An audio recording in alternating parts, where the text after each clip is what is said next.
Okay, here we go, 1.3. 1.3a in college algebra, linear function slope and applications. So you hear that word slope, and you're probably familiar with what's going on. And if you look at the bottom of page 90, the top row with the green colored lines are linear functions, meaning that the equation or the function makes a straight line. And the bottom ones, the ones in yellow, are called nonlinear functions. So obviously they're not lines. So if you look at the top of page 91, it says linear function. A linear function is a function that can be written in the form, and you've seen this before, mx plus b, where m is the slope and b is the y-intercept, or where it crosses the y-axis. So those are the two bits of information that we have to have in order to solve the equation and graph the equation, is the slope and the y-intercept. If the slope is 0,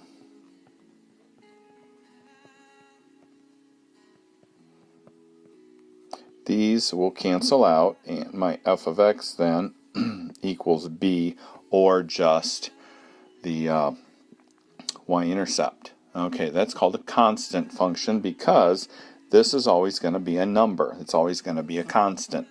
So that means that f of x could be equal to a number like 3.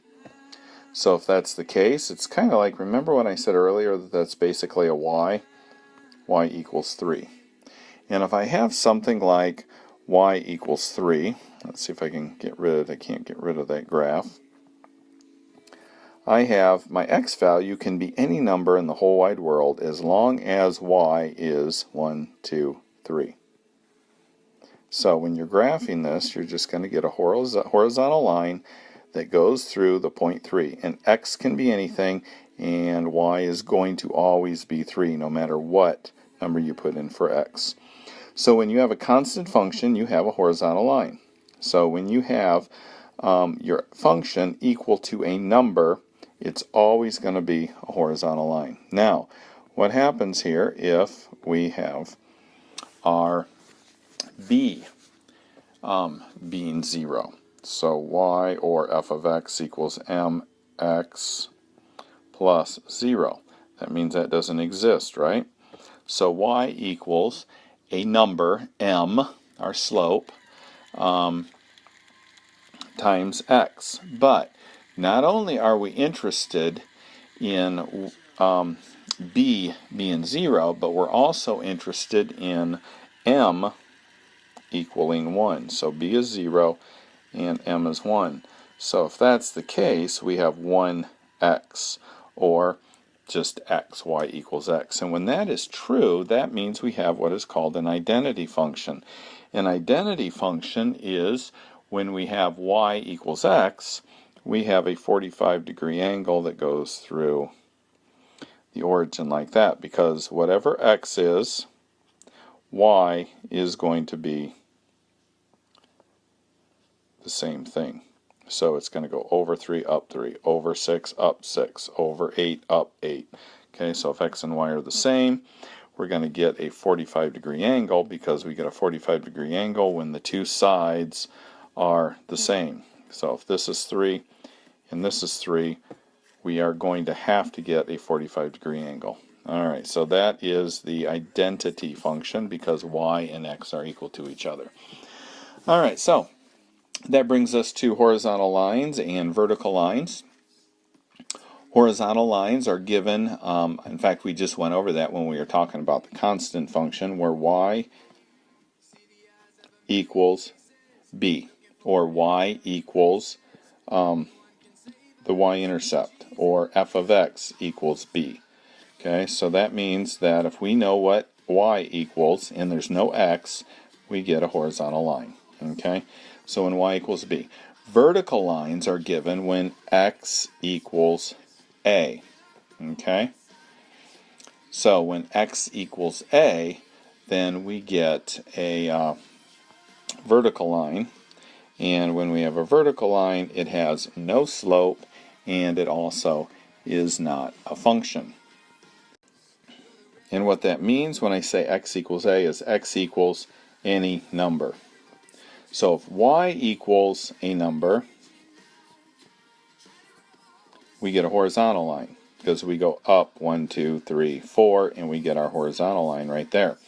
If x equals a number, we go over 1, 2, 3, and we get a vertical line, okay, because we don't have a y, we have an x, and which basically just means that it doesn't matter what y is, x is going to be 3, okay.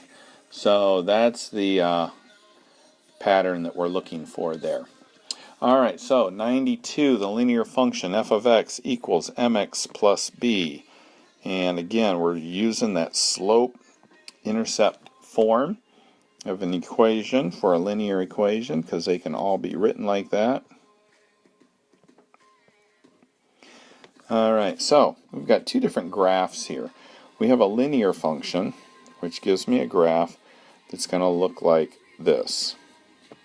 And what that means is, and let's say this is 1, 2, 3, 4, 5. And let's make this line 10, 20, 30, 40. Okay, so let's say that you put $10 into an account. Okay, and we start here. 1 year later, or let's just say, and 1 year later, what do you have? You have $10. So 2 years later, you have $20. 3 years later, you have 30. 4, 40, 5, 50, and so on.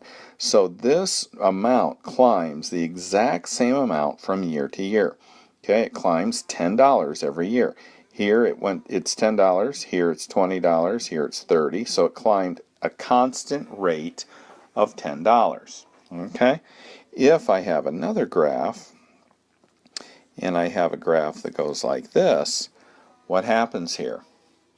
It grows faster and faster and faster as time goes by. Okay, so let's say that this is again 10, 20, 30, 40, 50. So here we're at about 2, and at this number 2 we're at 10, and at this number 3 we're up to 20.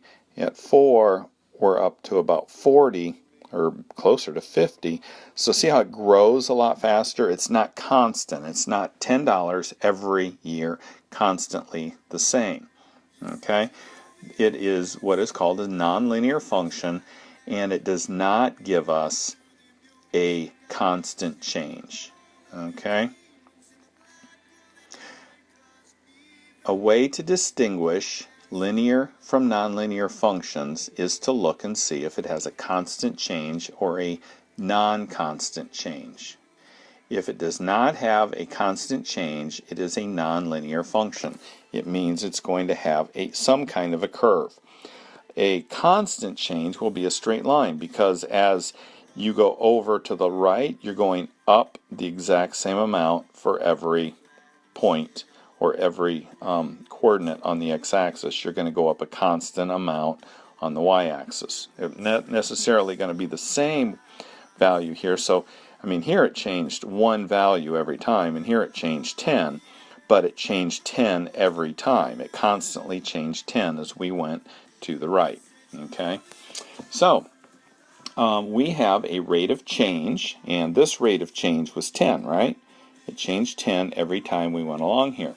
This rate of change varied, okay, and this is where calculus comes in, and we're not going to be doing derivatives and rates of change and things in this class, but that's where the rate of change differs, where this rate of change is constant.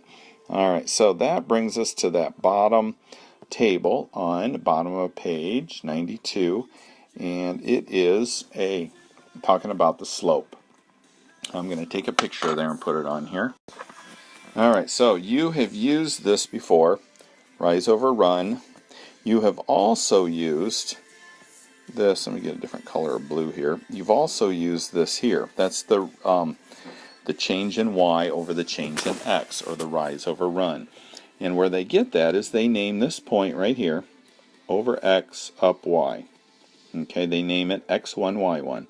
They name this point here, go over x up y2. Okay, so they named those x2, y2, x1, y1. Okay, so in order to get from here over to here, we had to go, we were already at x1 and we went over to x2. So this distance between here and here is this minus this. So x2, the entire length here, minus this part here, would give me this length, right? x2 minus x1. This length here is going to be the total length minus this piece right here. And that distance here we know is y1. So that's where we get x2 minus x1, y2 minus y1. So the slope here is going to be the change in y, which in chemistry you will use the Greek letter delta, and we use it in math too, in delta x. And that just means the change in y over the change in x. So the change in y is this, y2 minus y1. Change in x is x2 minus x1. And that's where we're going to get that. So let's try some of these examples using the information that we just gave. And what we're going to do is I'm going to start that in the next video, since we're at about 12 minutes and I'm not going to be able to get a whole problem done in a couple minutes. So we'll do that in 1.3b.